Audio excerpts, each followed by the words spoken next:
Hello and welcome to this level 5 video. My name is Allie with A. Marie Speaks, and this is part of my energetic system series. This is going to be the second video for level 5, and I am hoping to sort of just hop right into things and stick to my point.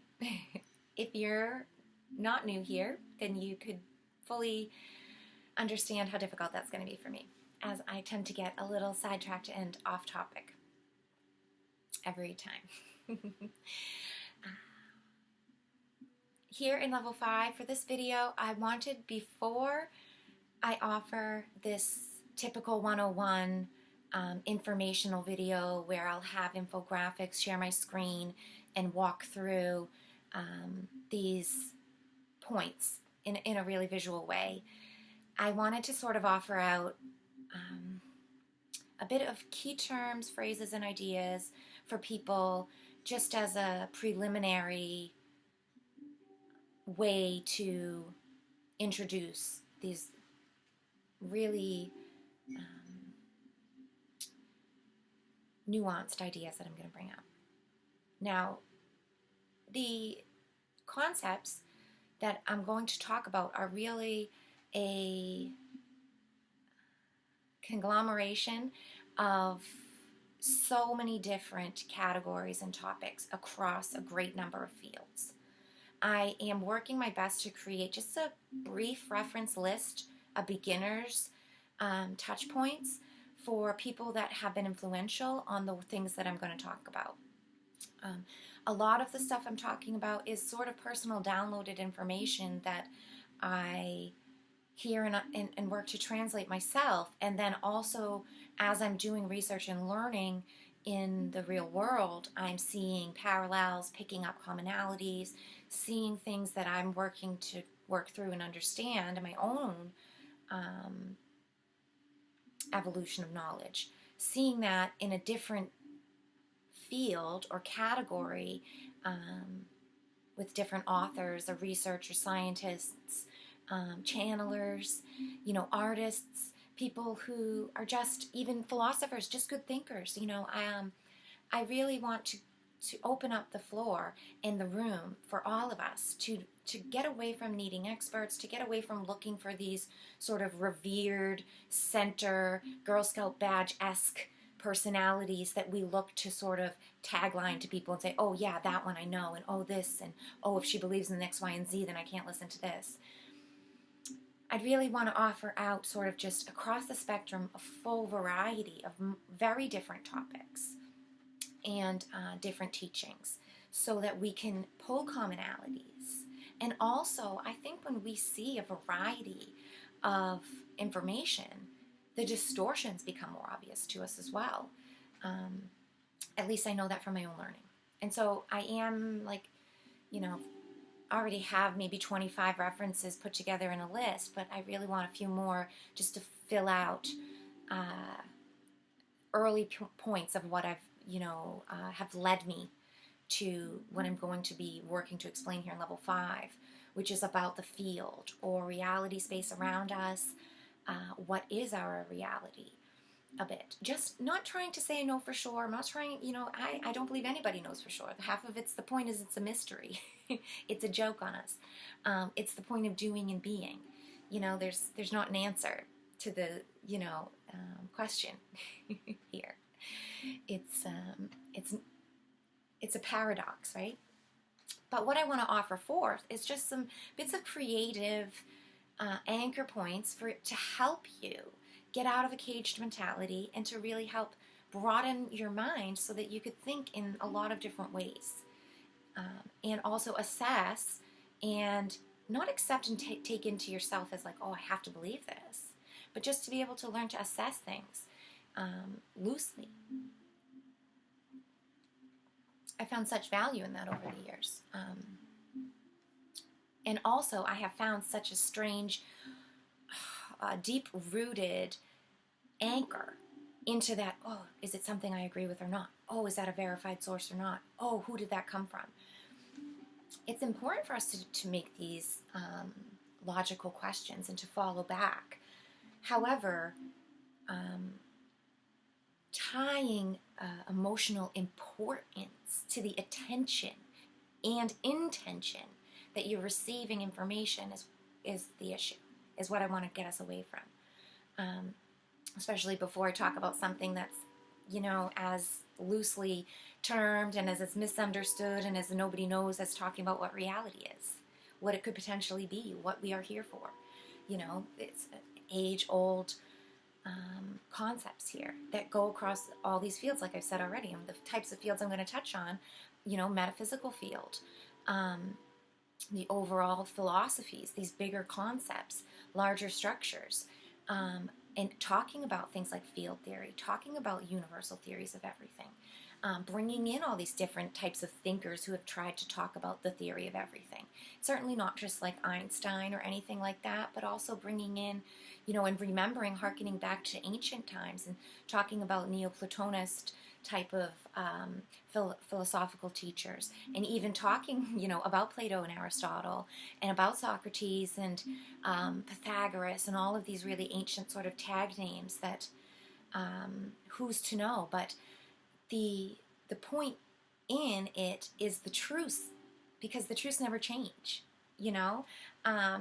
and the truths of what these teachers have brought forth and been known for and talked about is what I am going to be taught, why I'm offering the sources. Not to say, oh, the person believe what I have to say because I believe the same thing as you, and maybe you're from more of a Newtonian sort of, and you have this really new-aged scientific Einstein sort of angle of your approach, and because maybe I don't vibe and I won't be completely hearkening into a lot of those pushed fields so much as other people might, that maybe you just decide that you don't like what I have to say because I don't fit that sort of white coat penguin Rockefeller lockstep points of knowing these academia names and studies and this and that. And that you're free to corral yourself in that direction if you want and follow their outlined, designated, and expert approved definitions of reality. But what I'd like to do is, we can have that one. You can see the red carpet they've rolled out. It's obvious. All the lights are there. It's the Hollywood walk up to the building. But let's remember, there's all different ways into the building. We don't have to just go that way. You can see it, it's there, but let's talk about some of the other things that are around. And so, I'll get into a bit of that stuff, but I also am going to talk about things that are a little bit more or less known, and more sort of side avenues that are not just talking about quantum physics and talking about light and motion and movement and sound from all of these very measurable, provable, observable, repeatable standards and studies, but also from a more, let's talk about the actual paranormal things that are happening. Let's talk about the outliers in the study here, and not just put blinders on and call them outliers and not allow them into the subset. It's not right that we do that. And if you are corralled into that Hollywood red carpet, then you had better know and accept that that's what's happening. That's what you're okaying by doing that and going along with that, not doing your own thinking, not doing your own research, and that's a choice point for you if that's what you want. But don't wonder why you're caught up in a Matrix funhouse walking through their little scare me Halloween tour of the, haunted house. That's the word I'm thinking of. Excuse me. Don't be confused or wondering why you're not getting any answers and you're being scared to death in their funhouse. You walked into it.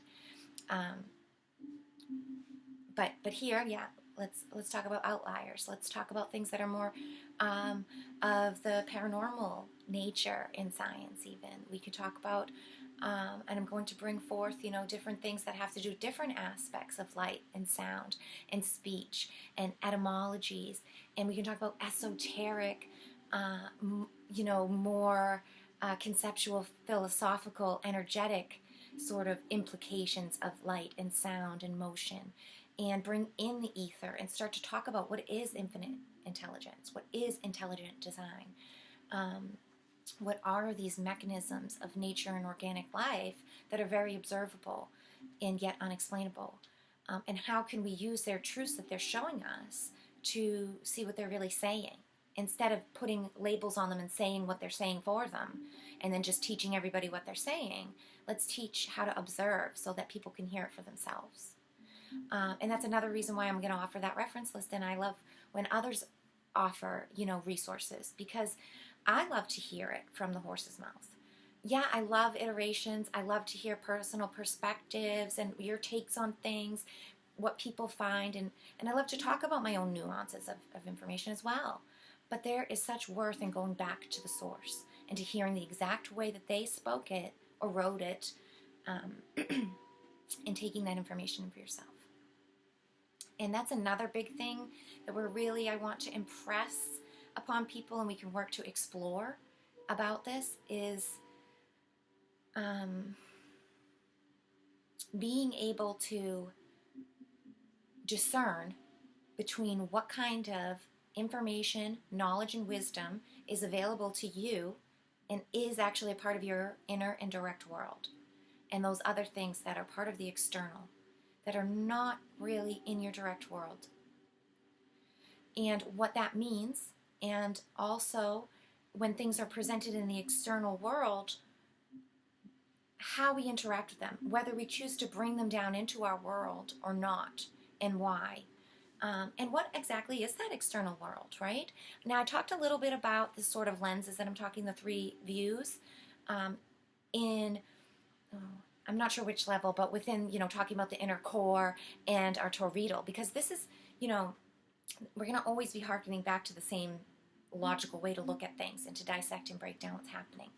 And back to the truths, right? And to remember that everything's systems. Systems have work to do for purposes. Therefore, they have polarity. They have a positive energetic charge or a negative energetic seeking. And plus, they are able to do and do processes. And those processes within the system can be easily broken down, understood, and observed through their inner processes that define the system, the outer processes of what they do, and that whole in and out transactions, the balancing of the book, the overall presentation of the whole. And when we look at our external world, we're going to look at these 3 same things. And there is an entire portion of the reality bubble which is intangible to us. It is totally external from individual point of view. It's meant to be, and I've given this example a million times, but for anybody who's new, in case you don't understand what I'm talking about there, just think about how we have your cells make up you, and inside each one of your cells, they're consciously doing work. They have total processes. They make up you, trillions of them. But yet you, as this external person who you come together to be as a total whole consciousness, is something totally separate and different than cells that make you up, right? But yet we are of the same, yet different. And that sort of loose understanding of how that could even work is what I like to offer, and what I have found very helpful in my own sort of exploration. So much like our whole day, we go about our whole day and we have things to do that happen, that are on our conscious level and part of our perceptions and reality. Our cells have a totally different experience of their day, and their actions, their processes, they do have an impact on the whole, and they do matter greatly to the whole. They are of the whole. But yet they can't really impact. No cell is going to tell me what to do in my day. No one cell. Cells live and die within you all the time, right? Burst into the manyness within you and become debris and become all different parts of wherever inside of them has happened around them, right? We have all of these different workers inside of us that come with different things to do with the pieces of a cell that has lived its life completely. Doesn't disrupt my day, right? That kind of difference, total difference of capacity of consciousness and awareness is really what I want to talk about, the difference between the external world, this layer of reality that happens out there. It's as different and as separate from us as that layer of consciousness and working of the cell to the individual. And yet it is. It's very important. It's the whole. And we do, you know, we have a great impact to the whole. But there is a great portion of it and its great role that has nothing to do with us. And if we can accept that and pull out of that anchoring of the external world, you'll find much less anxiety and worry, fear. You can ground into your present moment a lot better and enjoy your actual life a lot better when you know that the after things are taken care of. Bigger pictures are always taken care of.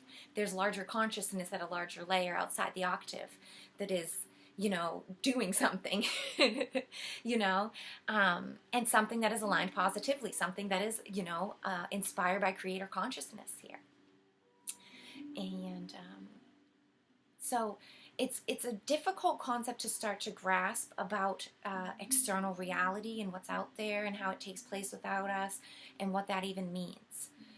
And that is a portion of what level 5 will sort of get into a bit about the field of reality.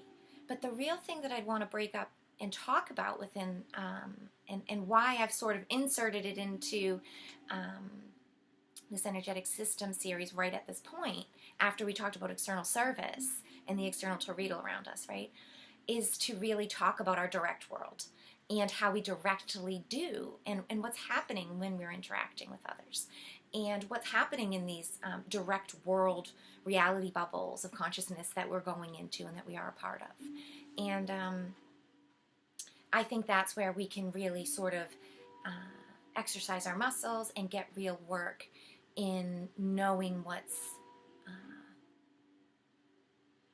knowing the truth of reality, I guess. Now, what I wanted to sort of just break out, actually, I might just wait because I have some notes aside here, and I was going to talk a little bit about the ascension cycle and spiraling and how that plays into overall structure of reality. But I think for the most part helpful, just like we kind of just zoomed into the inner core. We started with the workings of how the Taurus works for us, and we got into us and shadow and how we interact with ourselves to really work the muscles. And same thing I did with the external torrido. We jumped right into that to sort of work the muscles and see what we feel like, where our intentions are driving us at service, what we are seeking out there in reality.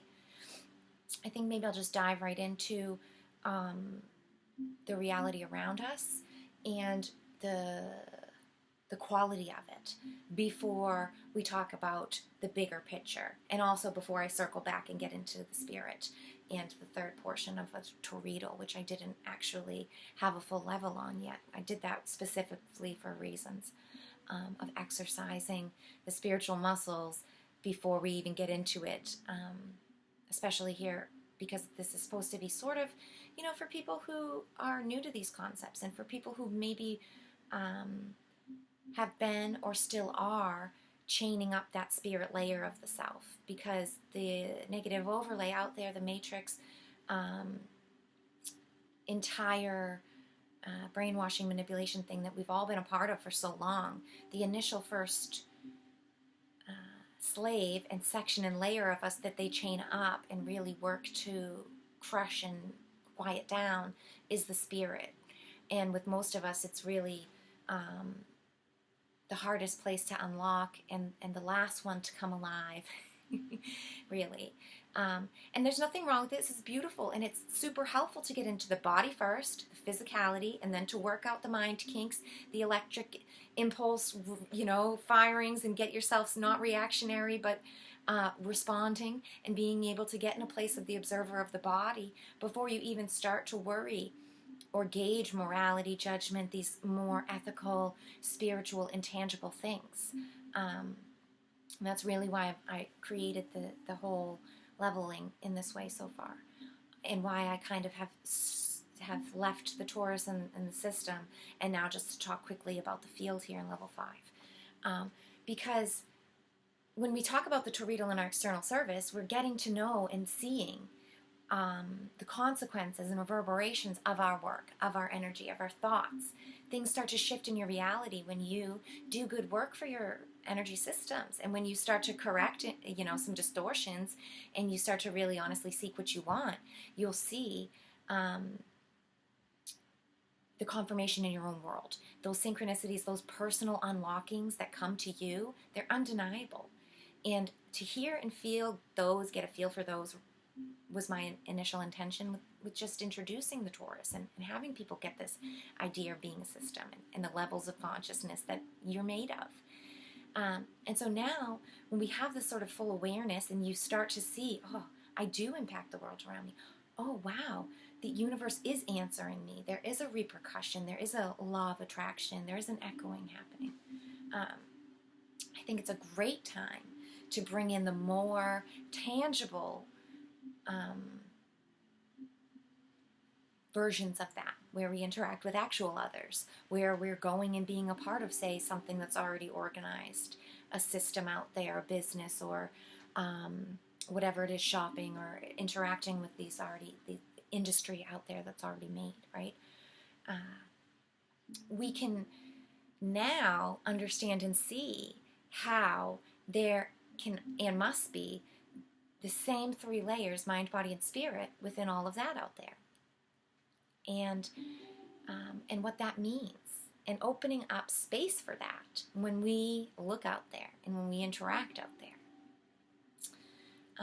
That really is the beginning ideas of what the reality and field is.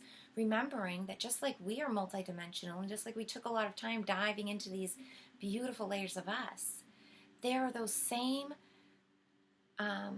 fractal layers available out in the external universe. It's multidimensional. And it does have the same inner workings, outer and the spiritual, intangible lemniscatic flow that's working through both of them. And I'm going to dive into that a lot more. Like I said, I'm going to have this one-on-one video where I'm going to talk about the playscape, as I like to call it, which is sort of just like the playing field of where we manifest out here, and what 3D reality is sort of sitting within, because yeah, it's quite obvious. I mean, reality is out there, and when you go out there, it meets you, right? But it's also important for us to remember that it's not just what we see with the eyes, what we smell, what we can feel. There's other layers and consciousness and intelligence involved in all of that stuff out there. So before excuse me, before I put my next video out, I would really like to, or I hope that excuse me, encouraging others to look out at the world in this way, and to remember those three layers within us, and that we've already talked about and sort of explored, and try to turn your lens and see those layers in action out there. See how your mind is interacting with the world around you in that electrical sense, in this impulsing sense of observation, of assessment, of processing, right? And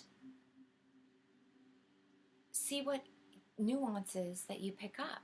Allow space and time for yourself to encourage these kinds of more fuller experiences. And I'm sure you'll be surprised at the conversations and the co-creation that you find yourself in. Even when it's in nature, even when it's with animals, even if it's not with others.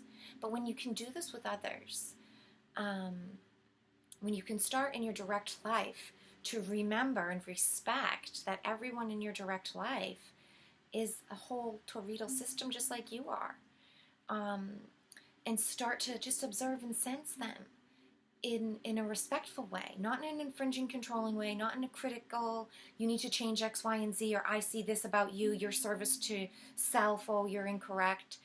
No. But Instead, when you're assessing how others are doing, it's so that you can offer out a more graceful service, a more integrated experience, to accept them for how their service operates at the time. Because it's not on us to change others. And in fact, you never can influence another's inner world. That's the beauty of first person reality. That's the point of the gift to be bestowed with a life. You're in control of your reality model, your bubble, yourself only. And that's really, a lifelong lesson. But this is just to exercise this sort of space and to open up and allow for others to have their own reality bubbles and to do their own work in there and to not even be worried or involved in it, because it has nothing to do with you. It's none of your business.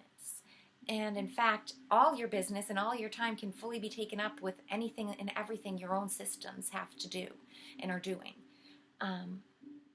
And when we sort of pull back our energetic claws or these sort of entanglements and these anchors that we loop and lasso people with, by feeling our presence over them, by feeling our attention of, oh, we're critical of them, or oh, we're assessing them, or oh, we have something to say about them, or they feel some kind of way like they need corrections around us.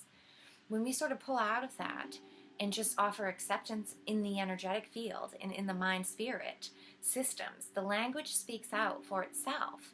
And the other persons, the other realities involved, they don't feel that infringing message coming from us. And instead, they can hear and see our own clarity. They can hear our true message. And they can say, oh, wow, they have such a clear function. How do they remain so calm? How are they so patient? How are they so kind? How are they so happy? And they will ask you about it, or they will want to seek that within themselves in their own way. And that's how we motivate others. That's how we truly help and heal others. Not by infringing and making comments, not by telling them anything that needs to be done. Because I think when we think about it from the reverse, would you want others impeding in your reality? Do you want someone telling you or assessing what kind of inner light work you're doing? Do you want people poking at your shadows? Probably not, right? So that common respect and that great boundary that we can put in between us and others as we start to talk about interacting with others is really crucial.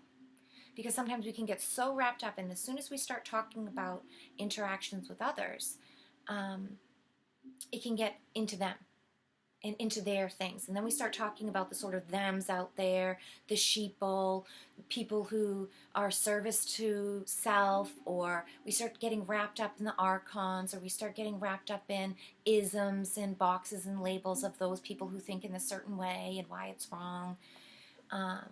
When in fact, none of that actually impacts those external isms or things or boxes. It doesn't actually make a difference to the momentum that they already have out there. It makes huge difference to ourselves and what we perceive and tell ourselves. And that's really what we should remember when we're ever doing assessment or looking at the external things, is to remember we're doing this as a reflection to do better work within ourselves, to see, maybe troubleshoot out there and see what's wrong with what they've done wrong, but just as a marker that we don't make that mistake. Not to comment on their mistake or say it shouldn't have been done or anything. We should be thanking them honestly. And thank you. I will not make that mistake now. Note to self. But keep it to yourself, because that's your system's information.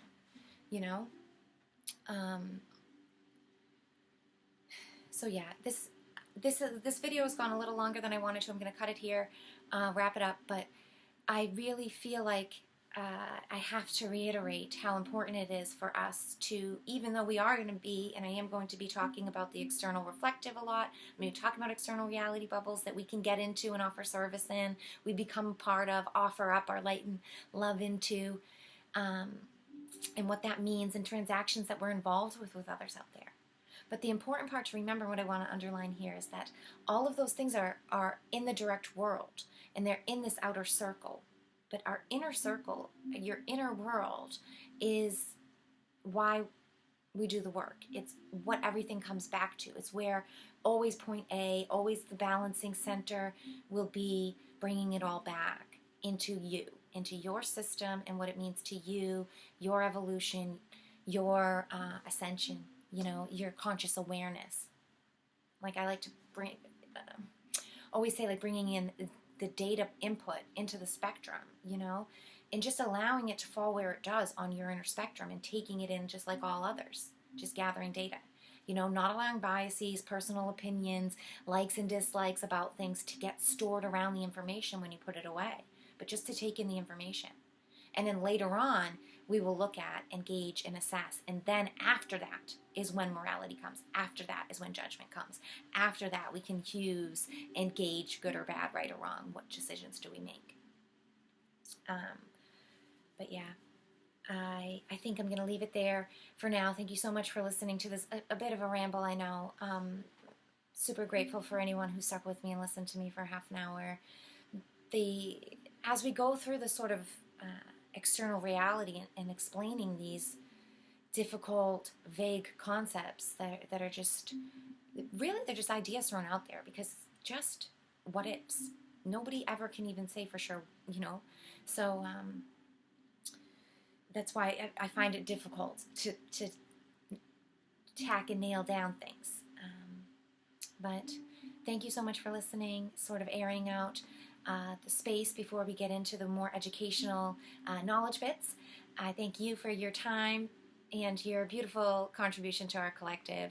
Thank you. Thank you for witnessing mine. As always, you could find me directly on amariespeaks.com or Telegram under the same name if you're looking for me in the meantime. Thank you so much again for your audience, and I'll talk to you next time.